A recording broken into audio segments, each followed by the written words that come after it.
L'esprit du chrétien ne peut plus pécher. Le chrétien au niveau de son esprit ne pêche plus.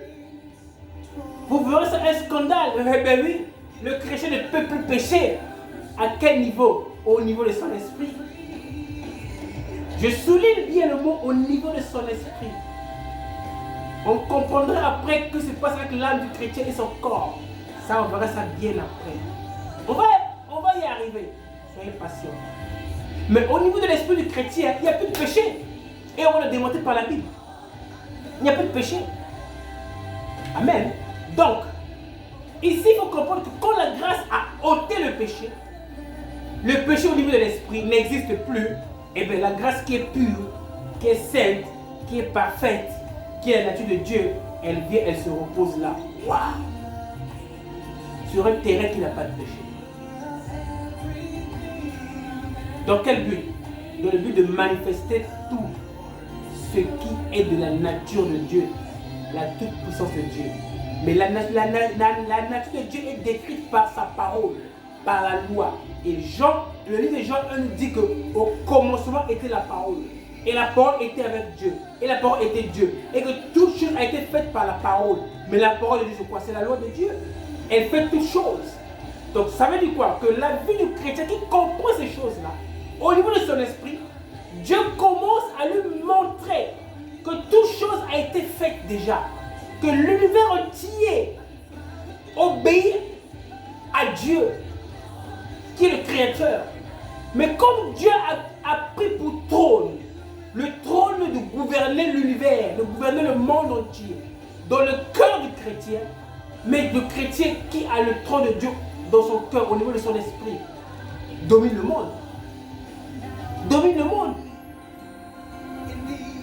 Et ça, c'est Dieu qui le fait. C'est pas le chrétien, c'est Dieu qui le fait à travers la vie du chrétien. Parce que le chrétien a compris que la vie à lui a été crucifiée à la croix. À la croix. Et ce n'est qu'à la croix où Christ avait dit Tétélestai, tout est accompli. Que maintenant, comme tout est accompli, ça se manifeste désormais. Dans ce sens, le chrétien n'est plus tenté d'aller derrière les bénédictions. Non. Ça, c'est quel évangile, ça? La nouvelle alliance n'enseigne pas ça. Où le chrétien doit courir après les bénédictions. Pourquoi? Mais pour la simple et unique raison que le chrétien, le fait qu'il est appelé chrétien veut dire quoi d'ailleurs? Que Jésus-Christ est en lui. Lui qui est la source de toute grâce. De toute grâce excellente. Il habite dans le cœur du chrétien. Il est la source. Ça veut dire quoi? Il est Jésus-Christ, la source de quoi? De l'eau vive, des fleuves qui coulent dans la vie du chrétien. Ça coule. Le chrétien commence à permettre que les fleuves d'eau vive coulent en lui, à travers lui. Le chrétien est déjà béni. Mais pourquoi dans la vie de certains chrétiens on ne remarque pas ça? Tout simplement parce qu'ils n'ont pas la foi. Ah, on dirait, mais comment ils n'ont pas la foi? Mais oui, la foi c'est quoi? La foi n'est pas de croire à ce que Christ a dit. Mais comme la parole de Dieu dit, Christ le dit, en vous couleront des fleuves d'eau vive. Donc, est-ce que Christ a menti? Il n'a pas menti. Si moi je crois dans la parole de Christ, qu'en moi coulent ces fleuves, ce sont des rivières de bénédiction, plein de beaucoup de trésors. La première fois que la Bible nous parle de rivières ou de fleuves, c'est dans le livre de Genèse. Où la Bible disait que non, le jardin il y avait un fleuve qui coulait et ce fleuve se divisait par 4 bras. Il y avait un fleuve qui conduisait dans un pays où coule de l'or. Quand nous suivons ce fleuve-là, nous allons arriver à quoi? Au pays où il y a de l'or. Le problème, c'est de suivre le fleuve, de suivre l'esprit de Christ. L'esprit est comme un fleuve. Donc, le chrétien ne doit pas courir après les bénédictions. Non, il est déjà béni. Il doit au contraire manifester ces bénédictions dans sa vie. À travers quoi? À travers la foi, bien sûr. À travers la foi, il doit croire à ce que Christ a dit. Il a ça dans sa vie. Et tant qu'il est ferme à cela, il ne regarde que cela. Il ne va ni à gauche ni à droite. il se concentre sur uniquement ce que Jésus-Christ a fait et a dit. Bien-aimé dans le Seigneur, ce chrétien commence à manifester une nature surnaturelle. Or, la nature surnaturelle, c'est quoi?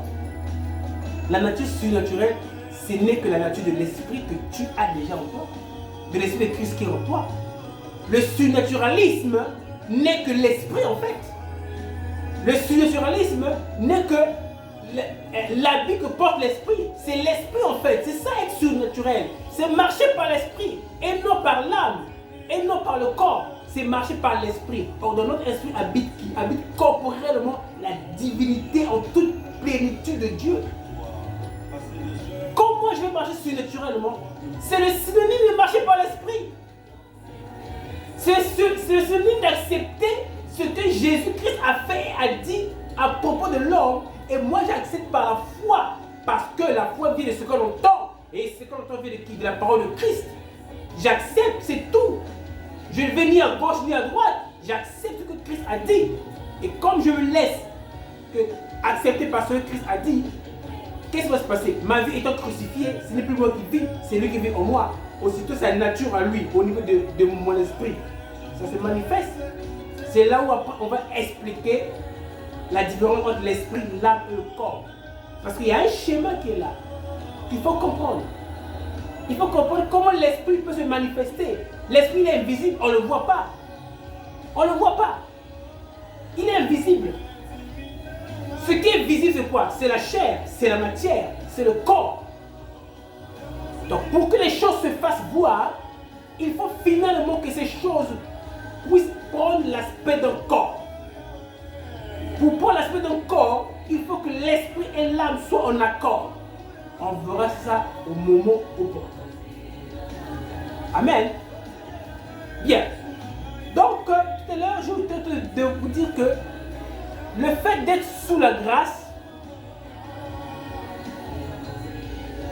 ne veut pas dire que faire tout ce qui bon nous semble. Non. Être sous la grâce de Dieu veut dire que le péché n'a plus de pouvoir sur le croyant. Et que désormais, c'est la grâce qui donne la vie aux croyants.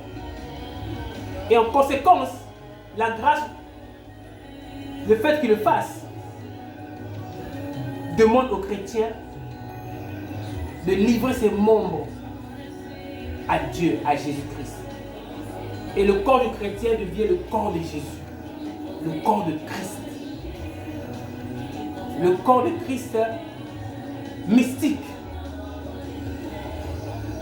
Christ utilise mes membres afin de manifester sa vie, la vie de Jésus-Christ que tous nous connaissons. Amen. Donc, le chrétien qui se dit être sous la grâce de Dieu, mais dans sa vie de tous les jours, manifeste encore les œuvres de la chair, que sont l'impudicité, l'adultère, le mensonge, tout ce que vous connaissez, les œuvres de la chair. Les œuvres de la chair viennent à quel moment? Les œuvres de la chair sont produites par le fait que le chrétien sincère et honnête, qui veut réellement suivre Dieu, cherche tellement à obéir à la parole de Dieu, mais fait de fait, il n'y arrive pas. Parce qu'en lui, il y a encore le péché que le chrétien n'a pas mené à la croix, le péché que le chrétien n'a pas crucifié, donc le péché n'a pas encore été ôté, et fait de fait, cette loi montre aux chrétiens quoi? Ce genre de péché et produit en conséquence les œuvres de la chair. Il y a des chrétiens qui commettent plus de gros péchés. Oui, bon, il n'y a pas de petits péchés, il n'y a pas de gros péchés, bien évidemment. Mais les péchés qui sont plus visibles, que nous pouvons appeler gros, et les péchés qui sont invisibles, qu'on peut appeler petits. Mais il n'y a pas de petits péchés, il n'y a pas de gros péchés. Il faut qu'on se comprenne sur ça. Donc il y a des chrétiens qui commettent des péchés visibles que nous tous nous connaissons. Tuer, l'adultère, le mensonge. Voilà. Et ils se sont dit, bon, ces péchés visibles-là, comme les gens vont me voir en train de les commettre, ou les gens sauront que moi je les commets, je vais décider de ne plus les commettre. Et il ne le fait plus. Mais il reste les petits péchés. Je répète qu'il n'y a pas de petits péchés. quand je parle de petits péchés, je parle de péchés invisibles qu'on ne voit pas. Je parle de péchés là où je suis seul avec ma conscience, avec mon Dieu. Personne ne m'a vu, mais j'ai fait. C'est en ce sens-là que je parle de petits péchés. Ce n'est pas qu'il y ait des petits péchés, on doit se comprendre. Donc, en ce sens-là, il y a des chrétiens qui font ces petits péchés-là, tels que l'orgueil, tels que la convoitise, tels que les mauvaises pensées sur quelqu'un. Mais vous voyez que ce chrétien qui fait les mauvaises pensées, qui convoite, c'est le premier à manifester une vie sans adultère, sans mensonge public, une vie pleine de belles œuvres.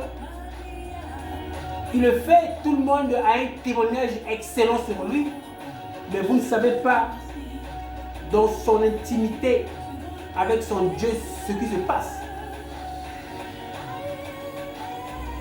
C'est pour ça que la meilleure mesure pour le chrétien ne sont pas ces péchés visibles appelés gros. Mais qu'en est-il des péchés invisibles appelés petits péchés? N'oublions pas que le peuple Israël avait connu beaucoup de victoires pendant le désert. Mais quand Akan avait pris un lingot d'or et le peuple avait subi une défaite en haï, à cause d'un petit lingot d'or que Akan avait pris. C'est pour montrer l'importance de ce qu'on appelle petit. Mais pour Dieu, un peu de levain fait monter la pâte. Un peu de levain seulement fait monter la pâte. Donc il n'y a pas de petits péchés. Tout péché est péché. Un péché à 0,01% peut m'emmener en enfer, comme si je commettais 100% de péché. Il faut que cela soit clair. Parce que on a cessé de dire ici que l'obéissance à la loi de Dieu, cette loi, c'est un paquet. C'est un paquet. C'est un paquet qui vient. Où on obéit à tout, mais il n'y a pas de possibilité d'obéir à une partie de la loi. Ne fût-ce que 0,01%. Il n'y en a pas. C'est un paquet. Ou j'accepte tout le paquet, ou je ne peux pas l'accepter. Moi encore prendre une partie du paquet parce que c'est un paquet. Voilà. Donc, en ce sens-là, nous essayons depuis très longtemps d'expliquer aux chrétiens que le chrétien qui se dit être sous la grâce de Dieu, mais dans sa vie manifeste encore les œuvres de la chair, n'est pas en réalité sous la grâce de Dieu, mais il est déchu de la grâce de Dieu. Nous lisons dans Galates 5, au verset 4, cette pensée. La Bible est claire concernant le mot déchoir. Quelqu'un qui est déchu de la grâce, ça veut dire quoi? C'est quelqu'un qui n'est plus agréable. C'est quelqu'un qui a perdu la grâce de Dieu.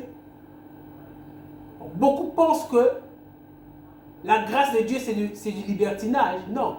La grâce de Dieu, nous cessons de le répéter, ne permet plus le péché dans la vie du chrétien. Celui qui se dit être sous la grâce, mais pêche encore, en réalité, il est déchu de la grâce. Ce n'est pas moi qui le dis. Absolument, ce n'est pas moi qui le dis. C'est la Bible qui le dit. La Bible le dit dans le livre de Galates, chapitre 5, verset 4, qui dit ceci. Nous lisons tous. On commence par le verset 2. Voici, moi Paul, je vous dis que si vous vous faites circoncire, Christ ne vous servira de rien. Verset 3. Et je proteste encore une fois à tout homme qui se fait circoncire qu'il est tenu de pratiquer la loi tout entière. Verset 4 qui nous intéresse. Vous êtes séparés de Christ. Vous tous qui cherchez la justification dans la loi, vous êtes déchus de la grâce. C'est clair. Il y avait des Galates qui voulaient tellement